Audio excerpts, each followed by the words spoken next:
Sir పిలిస్తే tension వస్తుంది, tough question ఏమో అని. ఎందుకంటే ఫస్ట్ సినిమాకే మీ పేరు అందరూ హీరో అని వస్తున్నారు, మీరు ఏమైనా సెట్ చేసుకున్నారా అని. లేదండి, I'm like very blessed with lot of good friends. So అరుస్తున్న వాళ్ళందరూ అయితే నా ఫ్రెండ్సే. ఈ స్టోరీ మీకు రాగానంటే మీకు ఎట్లా అనిపించింది? ఆడిషన్కి వెళ్ళాను. అండ్ సో బేసిక్గా I have to tell you, ఇందాక అడిగినట్టు కూడా సినిమాల్లోకి వెళ్ళాలి అంటే ఫస్ట్ కన్సర్న్ ఇస్ ఇనిషియల్ స్టేజెస్లో పేమెంట్ ఉండదు అని. సో వెన్ ఐ వాజ్ ఈ ఆడిషన్ గురించి తెలిసినప్పుడు they gave me a time slot, 2:30కి రండి, 3 o'clock వరకు will be your audition slot అని. So there I was like okay, ఇక్కడ ఇలాంటి ప్లేస్కి వెళ్తే my time won't be taken for granted అనిపించింది. So that's where I gave the audition అయిపోయాక there were multiple chemistry checks and అంతా అయ్యి final అనుకున్నాక నేను ఇందాక మీకు చెప్పినట్టు 30 kilometers up and down, I was paid allowance for travelling all the way. అది like okay, ఇలా ఉంటే ప్రొడక్షన్ హౌస్ హ్యాపీగా ఇండస్ట్రీలో ఐ కెన్ సర్వైవ్ అని. That's how it started. One last question Vijay garu. Vamshi garu ఇక్కడ. Vijay garu, one question please. So మీ ఇన్స్టాగ్రామ్లో Che Guevara short film that you did కదా, పవన్ కళ్యాణ్ గారి ఫ్యానా మీరు ఆర్ చెగోవీరా గారి ఫ్యానా? ఒకటి అందరి సినిమాలు 3 సార్లు 4 సార్లు థియేటర్లో చూసింది, తారకన్న ఫ్యాన్, అది అది అది clarity. Wow, super. చెగువీరా that was the short film that I shot ఒక 2017లో. దాని గురించి ఇంకేం చెప్పాలి దాని గురించి అంటే I mean to say like gap ఎక్కువగా వచ్చిందా ఆర్ ఎల్స్ ప్రీవియస్ ఏమైనా చేశారా? నేను బేసిక్లీ అదే ఇక్కడ సినిమా నేను 21 ఉన్నప్పుడు సినిమా క్యాన్సిల్ అయ్యి ఉండే, ఒక ప్రాసెస్ దాకా వచ్చే తర్వాత I had to go to US.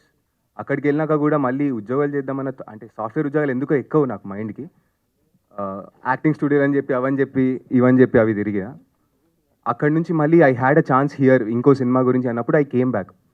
ఆ తర్వాత Vinay Shanmukh, I know that guy, so I called him up. I said పని ఏమన్నా ఉందా ఒకసారి చూడు ఖాళీగా ఉన్నా అంటే, అనుకోకుండా then that's when Ammadi happened. If you all know about it, that's one good song that we gave. అది అయిన తర్వాత ఆడిషన్ త్రూ మళ్ళీ దీనికి వచ్చా, అలా మధ్యలో ప్రైవేట్ ఆల్బమ్స్ చేస్తూ ఆడిషన్ త్రూ దీనికి వచ్చా. చాలా మంది నీదారే నీ కథలో ఆర్టిస్టులు తెలియదు అనుకుంటున్నారు, కానీ మీ ఇన్స్టాగ్రామ్స్ చూస్తే మీరు ఎవరు ఏం చేశారు అనేది డెఫినెట్లీ అందరికీ తెలుస్తుంది. కంగ్రాచులేషన్స్. ఐ థింక్ మీ ఇద్దరు కూడా ఏదో చేసే ఉంటారు సార్. సో ఏమైనా దాగుంటే చెప్పండి సార్, మేము కూడా తెలుసుకుంటాం. అనంత్, నీ గురించి నేను చెప్తా. ఆయనని యాక్చువల్గా అనంత్ క్యారెక్టర్ కోసం వెతికి వెతికి వెతికి ఎవరు దొరకలేదు. లాస్ట్కి అనంత్ ఆడిషన్ చేసి వంశీ యూఎస్ నుంచి పట్టుకొచ్చాడు, రమ్మన్నాడు ఈ సినిమా కోసం. సో ఈ మూవ్ టు ఇండియా. సార్ ఇప్పుడు ఇందులో ఎవరైతే వీళ్ళు ఇప్పుడు అందరు కొత్త వాళ్ళే కాబట్టి ఇన్స్టాగ్రామ్ స్టార్స్ ఏమో నాకు తెలియదు, కానీ వీళ్ళల్లో ఎవరు స్టార్ మెటీరియల్ అంటారు? ఒక్కొక్కరు ఒక్కొక్క యాంగిల్లో ఉన్నారు సార్ స్టార్స్, అసలు ఒక్కొక్కరు ఒక్కొక్క ఆస్పెక్ట్లో. అంటే ఎంత ఉన్నా కూడా ఎవరో ఒక డైరెక్టర్కి అరే వీళ్ళు ఏదో చార్మ్ ఉందిరా అన్న ఒక ఫీలింగ్ ఉంటుంది కదా, అది ఎవరు అని అడుగుతున్నాను నేను.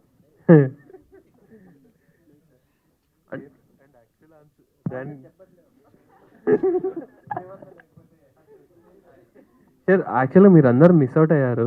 ఇక్కడ సీరియస్గా ఒక అతను కూర్చొని ఉన్నాడు పని నుంచి. క్యారెక్టర్కి స్టార్ మెటీరియల్ నేనే అండి ఇక్కడ. అది అని చెప్తే బాగోదని చెప్పట్లేదు, ఎందుకంటే యాక్టర్స్ హట్ అవుతారు కాబట్టి. నేను రైటర్ అండి, దీనికి కోరైట్ చేశాను వంశీతోటి. నాకు మజా వస్తుంది ఇది. అంటే సినిమా గురించి అందరం కలిసి ఒక హాల్లో కూర్చొని మాట్లాడుకుంటాం, చాలా హ్యాపీగా ఉంది. లైక్ ఐటీలో కూర్చొని మేనేజర్ కనపడకుండా ఇంకో ట్యాబ్లో ఫిలిం ప్రెస్ రిలీజెస్ చూసేవాళ్ళం మేము. అలాంటిది ఇక్కడ కూర్చోబెట్టి మీరు మమ్మల్ని క్వశ్చన్లు అడగడం, మేము ఇదంతా చాలా చాలా బాగుంది. సో ఎంజాయ్ చేస్తాను నేను ప్రాపర్గా. సో అండ్ రెండోది JV productions is I think ఈ పర్టికులర్ రీసెంట్ ప్రెస్ రిలీజెస్లో రైటర్ని కూర్చోబెట్టింది వీళ్ళే. మామూలుగా రైటర్స్ని కూర్చోబెట్టారు స్టేజ్ మీద, కానీ నిజంగా కూడా రైటర్కి గౌరవం ఇవ్వాలండి. అంటే ఫస్ట్ కథ పుట్టేది, మెటీరియల్ పుట్టేది, కాంటెంట్ పుట్టేది రైటర్ దగ్గర నుంచి. రైటర్కి వాల్యూ ఇవ్వాలి, వీళ్ళు ఇచ్చినందుకు నిజంగా కూడా. అండి అంటే జేవీ థింగ్స్ అండి, the JV doing JV things అంటాం మేము. సో కాకబట్టు పడుతున్నావు కదా. అరే మాట్లాడిందే ఒక నిమిషం రా.